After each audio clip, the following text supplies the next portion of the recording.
Bismillahirrahmanirrahim. Nigériennes, Nigériens, mes chers compatriotes. Voici un an que le Conseil national pour la sauvegarde de la patrie, CNSP, sous ma conduite, a décidé de prendre en main les destinées de notre pays, le Niger. En effet, les menaces existentielles auxquelles faisait face le Niger ne laissaient guère le choix à tout patriote soucieux d'éviter à son pays de sombrer vers les obscurs rivages du terrorisme, et cela nonobstant le placement du pays sous tutelle des bases militaires étrangères. Le pillage de ressources, le passe-droit et le bâillonnement des libertés fondamentales constituaient le brevet du régime déchu, malgré la facette démocratique affichée et vantée par l'ancienne puissance coloniale pour compenser la vassalisation du régime. Victime de cette situation, notre peuple a adhéré à la nouvelle marche imprimée par le CNSP, transformant le coup d'État en un vaste mouvement de libération nationale et de reconquête de la dignité populaire. Cette défiance vis-à-vis du régime déchu, combinée à la menace et aux sanctions iniques imposées par la CEDEAO, a entraîné le rejet de toute influence extérieure par les Nigériennes et les Nigériens. Au plan national, le changement a engendré un élan patriotique sans précédent, expression des aspirations profondes de nos populations à la liberté, à la dignité et à la souveraineté nationale. C'est conscient de l'immense espoir suscité par les événements du 26 juillet 2023 et pour être en symbiose avec les aspirations populaires que le CNSP s'est engagé sous ma direction, d'une part à la refondation à l'intérieur du pays et d'autre part à la construction de l'alliance des États du Sahel dans notre voisinage immédiat. Notre ambition pour le Niger se décline, comme vous le savez, autour de 4 axes, à savoir le renforcement de la sécurité et de la cohésion sociale, la promotion de la bonne gouvernance, le développement des bases de production et enfin l'accélération des réformes sociales. L'adhésion forte de la population à l'élan imprimé le 26 juillet 2023 nous commande ensemble le devoir de réussir l'œuvre de refondation ainsi voulue avec un engagement patriotique sans faille.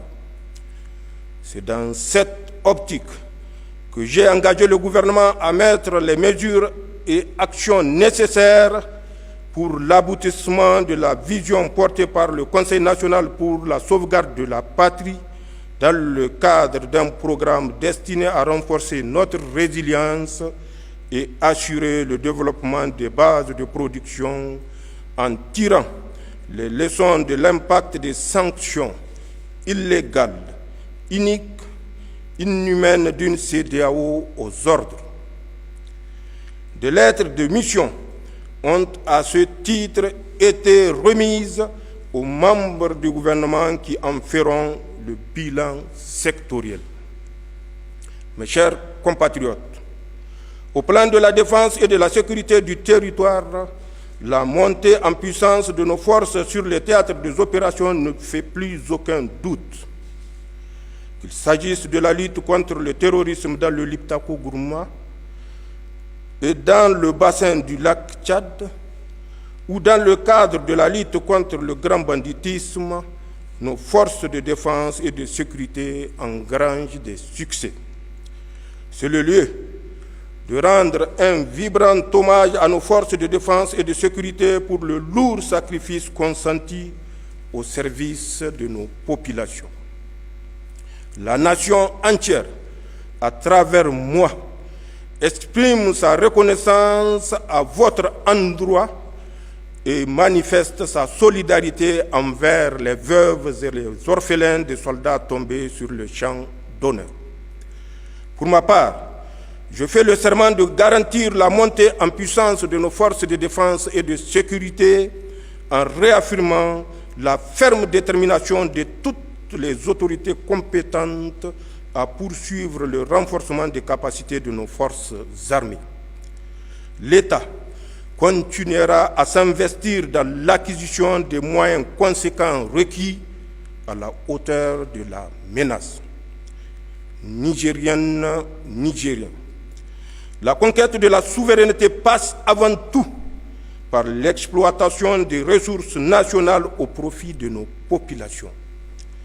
À cette fin, j'ai lancé dans toutes les régions du pays le programme de grande irrigation dont l'objectif vise à assurer l'exploitation optimale des potentiels agro-pastoral en vue de l'atteinte de notre souveraineté alimentaire.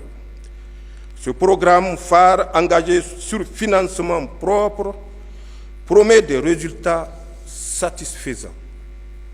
S'agissant de la souveraineté sur nos ressources extractives, elle s'édifiera à travers la promotion du principe de contenu local dont l'objectif réside dans l'obligation faite aux industries minières et pétrolières d'utiliser prioritairement le micro et moyenne entreprises locales et le personnel national. Une ordonnance sera très prochainement adoptée à cet effet.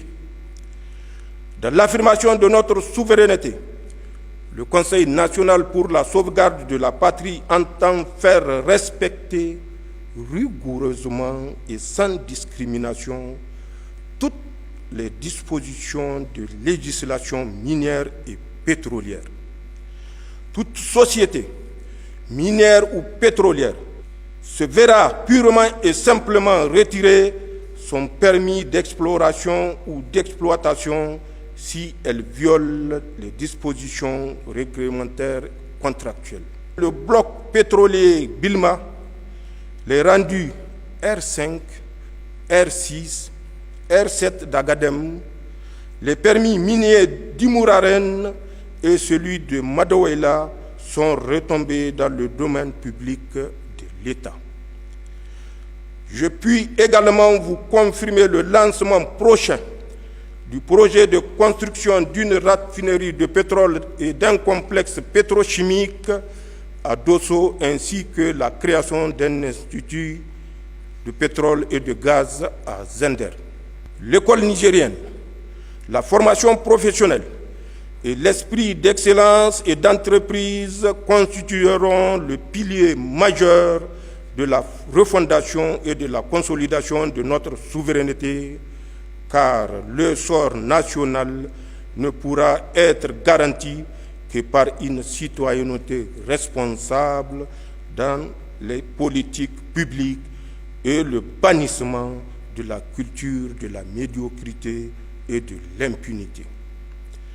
Nigériennes, Nigériens, au plan géopolitique, il me plaît de souligner que nous avons réussi de concert avec le Burkina Faso et le Mali à porter solennellement sur le fonds baptismal la Confédération des États du Sahel, consacrée par le premier sommet des chefs d'État de l'Alliance des États du Sahel, tenu le 6 juillet 2024 à Niamey.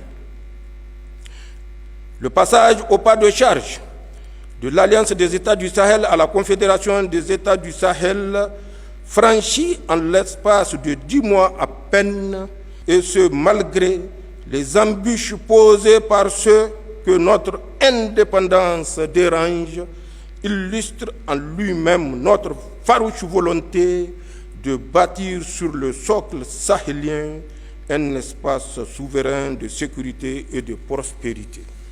Le traité mis en lumière par la déclaration de Niamey crée une union d'États structurée autour de 3 axes stratégiques, à savoir la défense et la sécurité, le développement et la diplomatie. Je tiens devant vous à remercier une fois de plus mes frères, les présidents Ibrahim Traoré et Assimi Goïta, pour l'œuvre titanesque accomplie malgré toutes les menaces proférées et tous les complots ourdis contre l'AES. Je fais également le serment d'œuvrer à l'opérationnalisation de la Confédération des États du Sahel, pour laquelle j'ai déjà commis un comité national. Mes chers compatriotes, soyez assurés que la voie que nous suivons est résolument sur la trajectoire de la rupture avec l'ordre néocolonial et l'établissement d'un partenariat gagnant-gagnant avec tous les pays du monde épris de paix, et ce, sans exclusive. À cet égard, le Niger respectera tous les engagements souscrits avec la communauté internationale. La désinformation orchestrée par les organes néocoloniaux et certains compatriotes renégats dans le rôle d'esclaves de salon, selon la formule de mon frère le président Ibrahim Traoré, ne nous détournera pas de notre marche triomphale vers la souveraineté. Aucun État, aucune organisation interétatique ne nous dictera la conduite à tenir, ni son agenda en matière de partenariat stratégique ou diplomatique. Et ceux qui fantasment sur la remise en selle imminente des régimes déchus à leur solde vont déchanter. Ils devront se rendre à l'évidence avant qu'il ne soit trop tard. Notre marche vers la souveraineté pleine et entière est inexorable. Mes chers compatriotes, c'est dans le cadre résolu de cette marche que s'inscrit une série de mesures préalables et actions prises par le Conseil national pour la sauvegarde de la patrie pour asseoir davantage notre souveraineté, à savoir, et sans être exhaustif, la dénonciation des accords de défense et de sécurité qui lient le Niger à la France, le renvoi de l'ambassadeur de France comme persona non grata, la suspension des droits de diffusion au Niger de certains médias propagandistes français, le retrait du Niger et du Burkina du G5 Sahel, l'abrogation de la loi 2015-36 du 26 mai 2015 relatif au trafic illicite des migrants, le retrait du Burkina, du Mali et du Niger de la CEDEAO, la dénonciation de l'accord militaire entre le Niger et le Bénin, la nationalisation de la Société nationale des eaux, la dénonciation de la convention fiscale entre le Niger et la France, la dénonciation de l'accord relatif au statut du personnel militaire des États-Unis. Nigériennes, Nigériens, mes chers compatriotes, d'autres mesures comme la création de la commission de lutte contre la délinquance économique, financière et fiscale, COLDEF, visent, elles, à assainir le climat socio-économique en rétablissant l'État et nos populations dans leurs droits. L'œuvre de reconstruction ne peut se faire qu'avec le concours de tous et en faisant ensemble le diagnostic des errements passés pour parvenir à l'administration des remèdes conséquents et adaptés à la prévention de la délinquance économique. C'est dans cette optique que j'ai mis en place depuis plus de 2 mois un comité technique chargé de la synthèse des contributions issues des assises inclusives régionales, d'organiser la tenue des assises de la diaspora et de proposer les modalités d'organisation en vue de la tenue prochaine du Forum inclusif national. Zancen Kassani, Labousanino. Vive le Niger, vive la Confédération des États du Sahel. Je vous remercie.